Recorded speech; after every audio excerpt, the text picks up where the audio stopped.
حضرت محمد صلی اللہ علیہ وسلم اپنے گنہگار امت کی کس طرح سفارش کریں گے؟ ناظرین، آج کی یہ ویڈیو حضرت محمد صلی اللہ علیہ وسلم کی سفارش کے بارے میں ہے۔ محترم ناظرین، جب زمین پر کوئی بھی اللہ کا نام لینے والا نہیں ہوگا، ساری زمین مشرکوں سے بھر جائے گی، تو اللہ تعالیٰ حضرت اسرافیل علیہ السلام کو حکم دیں گے کہ وہ سور پھونکیں۔ اللہ تعالیٰ نے قرآن کریم میں کئی مقامات پر قیامت کے دن کے بھیانک منظروں کا ذکر فرمایا ہے۔ ان میں سب سے عظیم منظر وہ ہے جب اسرافیل علیہ السلام کو سور پھونکنے کا حکم ملے گا۔ یہ سور پھونکنا ایسا واقعہ ہوگا جو آسمان اور زمین کی ہر مخلوق کو ہلا کر رکھ دے گا۔ اللہ تعالیٰ قرآن مجید میں فرماتے ہیں، آیت مبارکہ کا ترجمہ ہے، اور سور پھونکا جائے گا تو جو بھی آسمانوں میں ہے اور جو زمین میں ہے سب بے ہوش ہو جائیں گے، مگر جسے اللہ چاہے۔ یہ پہلا سور دنیا کے خاتمے کی صدا ہوگا۔ پہاڑ ٹکڑے ٹکڑے ہو جائیں گے، سمندر ابل پڑیں گے اور آسمان پھٹ جائے گا، سب کچھ فنا ہو جائے گا۔ پھر اللہ کے حکم سے دوسرا سور پھونکا جائے گا۔ یہ لمحہ ایسا ہوگا کہ زمین اپنے اندر چھپائے ہوئے تمام مردوں اور عورتوں کو واپس باہر نکال دے گی۔ رسول اللہ صلی اللہ علیہ وسلم نے فرمایا، پھر اللہ آسمان سے ایک پانی برسائیں گے تو لوگ اس سے ایسے اگیں گے جیسے سبزہ اور ہری گھاس اگتی ہے۔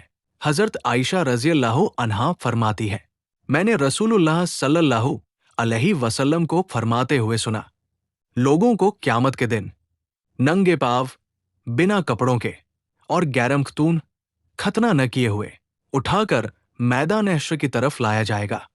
میں نے عرض کیا، یا رسول اللہ صلی اللہ علیہ وسلم، مرد اور عورتیں سب اکٹھے ہوں گے؟ وہ تو ایک دوسرے کو دیکھیں گے۔ آپ صلی اللہ علیہ وسلم نے فرمایا، اے عائشہ، معاملہ اتنا سخت ہوگا کہ انہیں اس طرف دھیان بھی نہیں جائے گا۔ جب لوگ قبروں سے اٹھیں گے تو زمین کو بالکل ہموار سپاٹ کر دیا جائے گا، سورج کو بہت قریب لا دیا جائے گا۔ خوف اور پریشانی کا ایسا عالم ہوگا کہ ہر شخص اپنی نیکیوں اور گناہوں کے انجام کی فکر میں ڈوبا ہوگا۔ جب لوگ دوبارہ زندہ ہوں گے تو موجودہ زمین ختم ہو چکی ہوگی۔ اللہ تعالیٰ ایک نئی زمین پیدا فرمائیں گے۔ یہ زمین بالکل سفید ہوگی، اس پر نہ کوئی پہاڑ ہوگا، نہ درخت، نہ کوئی گڑھا۔ پھر سب لوگ میدان حشر کی طرف روانہ ہوں گے۔ حدیث میں آتا ہے کہ لوگ الگ الگ حالتوں میں ہوں گے۔ کچھ لوگ اونچی اونچی سواریوں پر ہوں گے اور حشر کی طرف جائیں گے۔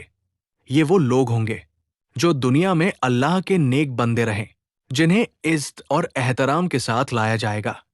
کچھ روایتوں میں ہے کہ انبیاء، صدیقین، شہداء اور صالحین کو خاص سواریوں پر لایا جائے گا۔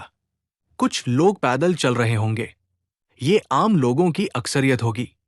کچھ لوگ گھٹنوں کے بل گھسٹتے ہوئے آئیں گے، یہ وہ لوگ ہوں گے جن کے اعمال کمزور اور گناہ زیادہ ہوں گے، اور زمین کی سختی اور خوف انہیں سیدھا چلنے نہیں دے گا۔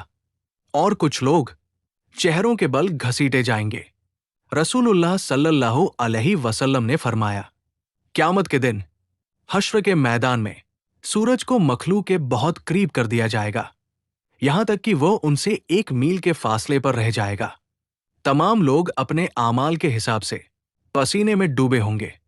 کچھ لوگوں کا پسینہ ٹخنوں تک ہوگا، کچھ کا گھٹنوں تک، کچھ کا کمر تک، اور کچھ ایسے ہوں گے جن کا پسینہ ان کے لیے لگام بن جائے گا۔ سب لوگ سخت تکلیف میں ہوں گے، شدید گرمی ہوگی، اور یہ دن 50,000 سال کے برابر ہوگا۔ رسول اللہ صلی اللہ علیہ وسلم فرماتے ہیں، اس وقت کچھ لوگ کہیں گے، کیا تم دیکھتے نہیں کہ ہم کس حال میں ہیں، کس مصیبت میں پھنس گئے ہیں؟ ہو کیوں نہ ایسے شخص کو تلاش کیا جائے جو تمہارے رب کی بارگاہ میں تمہاری سفارش کرے۔ تو کچھ لوگ کہیں گے، تم سب کے باپ تو حضرت آدم علیہ السلام ہیں۔ پھر سب لوگ ان کی خدمت میں حاضر ہو کر عرض کریں گے، اے سیدنا آدم، آپ بشر ہیں، اللہ تعالیٰ نے آپ کو اپنے قدرت والے ہاتھ سے پیدا فرمایا، آپ میں اپنی روح پھونکی، فرشتوں کو حکم دیا تو انہوں نے آپ کو سجدہ کیا، اور آپ کو جنت میں رہنے کی جگہ عطا فرمائی۔ کیا آپ اپنے رب کی بارگاہ میں ہماری سفارش کریں گے؟ کیا آپ نہیں دیکھتے کہ ہم کیسی مشکل میں ہیں اور ہم پر کتنی بڑی تکلیف آ چکی ہے؟ حضرت آدم علیہ السلام فرمائیں گے، میرے رب نے آج ایسا غضب فرمایا ہے کہ نہ ایسا غضب پہلے کبھی فرمایا اور نہ آئندہ فرمائے گا۔ اس نے مجھے ایک درخت کا پھل کھانے سے منع کیا تھا۔ مجھ سے اس حکم کی تعمیل میں غلطی ہو گئی، اس لیے مجھے اپنی جان کی فکر ہے۔ تم کسی اور کے پاس جاؤ، تم حضرت نوح علیہ السلام کے پاس جاؤ۔ پھر سب لوگ حضرت نوح علیہ السلام کی بارگاہ میں حاضر ہو کر عرض کریں گے، اے سیدنا نوح، آپ اہل زمین کے سب سے پہلے رسول ہیں اور اللہ تعالیٰ نے آپ کو عبدن شکورا یعنی بہت شکر کرنے والا بندہ کہا ہے۔ کیا آپ نہیں دیکھتے کہ ہم کیسی مصیبت میں ہیں؟ کیا آپ نہیں دیکھتے کہ ہم پر کتنی بڑی تکلیف آ چکی ہے؟ کیا آپ اپنے رب کی بارگاہ میں ہماری سفارش کریں گے؟ وہ فرمائیں گے، میرے رب نے آج ایسا غضب فرمایا ہے کہ نہ ایسا غضب پہلے کبھی فرمایا اور نہ آئندہ فرمائے گا۔ مجھے اپنی جان کی فکر ہے، اس لیے تم کسی اور نبی کے پاس جاؤ۔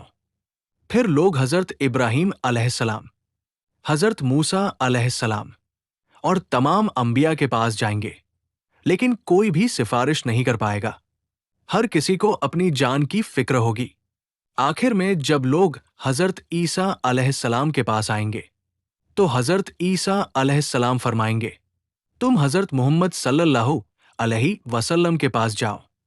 حضور صلی اللہ علیہ وسلم فرماتے ہیں، لوگ میرے پاس آئیں گے اور عرض کریں گے، یا محمد صلی اللہ علیہ وسلم، آپ اللہ تعالیٰ کے رسول ہیں اور سب سے آخری نبی ہیں۔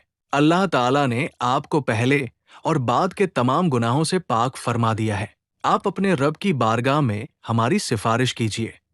کیا آپ نہیں دیکھتے کہ ہم کس حالت تک پہنچ گئے ہیں؟ حضور صلی اللہ علیہ وسلم فرماتے ہیں، میں آگے بڑھوں گا اور عرش کے نیچے پہنچ کر اپنے رب کے حضور سجدے میں گر جاؤں گا۔ پھر اللہ تعالیٰ مجھ پر اپنی حمد و ثنا اور تعریف کے ایسے کلمات کھول دے گا جو مجھ سے پہلے کسی اور پر نہیں کھولے گئے ہوں گے۔ پھر کہا جائے گا، اے محمد صلی اللہ علیہ وسلم، اپنا سر اٹھائیے، سوال کیجیے، آپ کو عطا کیا جائے گا، سفارش کیجیے، آپ کی سفارش قبول کی جائے گی۔ حضور صلی اللہ علیہ وسلم فرماتے ہیں، میری سفارش قبول ہو جائے گی اور پھر اللہ تعالیٰ حساب کتاب شروع فرمائے گا۔ ابن کثیر رحمۃ اللہ علیہ اپنی تفسیر میں لکھتے ہیں، تم سے اللہ تعالیٰ کی نعمتوں پر شکر کے بارے میں پوچھا جائے گا کہ اللہ تعالیٰ نے تمہیں صحت، امن اور رزق جیسی نعمتیں عطا کی تو تم نے ان کے بدلے اللہ کا کیسا شکر ادا کیا اور اس کی کیسی بندگی کی۔ حضرت ابو برزہ اسلمی رضی اللہ عنہ روایت کرتے ہیں کہ رسول اللہ صلی اللہ علیہ وسلم نے فرمایا، قیامت کے دن بندے کے قدم اللہ کے حضور سے اس وقت تک نہیں ہٹ سکیں گے جب تک اس سے 5 باتوں کے بارے میں سوال نہ کیا جائے۔ اس نے اپنی عمر کہاں گزاری، اپنی جوانی کہاں خرچ کی، اپنا مال کہاں سے کمایا اور کہاں خرچ کیا، اور اپنے علم پر کتنا عمل کیا۔ یہ سوال اس بات کی یاد دلاتے ہیں کہ دنیا میں ملی ہوئی ہر نعمت، ہر وقت اور ہر موقع ایک امانت ہے اور اس کا حساب اللہ کے حضور دینا لازمی ہے۔ اور روایتوں میں آتا ہے کہ قیامت کے دن بندے سے سب سے پہلا سوال نماز کے بارے میں ہوگا۔ جس کی نماز صحیح ہوگی وہی کامیاب ہوگا۔ جب بندوں کے اعمال کا حساب کتاب پورا ہو جائے گا تو ہر بندے کو اس کے تمام اعمال پر مشتمل ایک کتاب دی جائے گی۔ مومن کو عزت اور کامیابی کے طور پر اس کا اعمال نامہ دائیں ہاتھ میں دیا جائے گا، جس سے وہ قیامت کے دن بہت خوش اور کامیاب ہوگا۔ فرمانے باری تعالیٰ ہے کہ اس وقت جسے دائیں ہاتھ میں اعمال نامہ دیا جائے گا اس کا حساب بہت آسانی سے لیا جائے گا اور وہ اپنے اہل پریوار کی طرف ہنسی خوشی لوٹے گا۔ لیکن کافر، منافق اور گمراہ لوگوں کو ان کا اعمال نامہ ان کی پیٹھ کے پیچھے سے بائیں ہاتھ میں دیا جائے گا۔ اللہ تعالیٰ فرماتا ہے کہ جسے اس کا اعمال نامہ پیچھے سے دیا جائے گا وہ موت کو پکارنے لگے گا اور بھڑکتی ہوئی جہنم میں داخل ہوگا۔ جب حساب کتاب ختم ہو جائے گا اور اعمال نامے بانٹ دیے جائیں گے تو اس کے بعد اعمال کا وزن کیا جائے گا۔ اعمال کے وزن کے لیے ایک ترازو ہوگا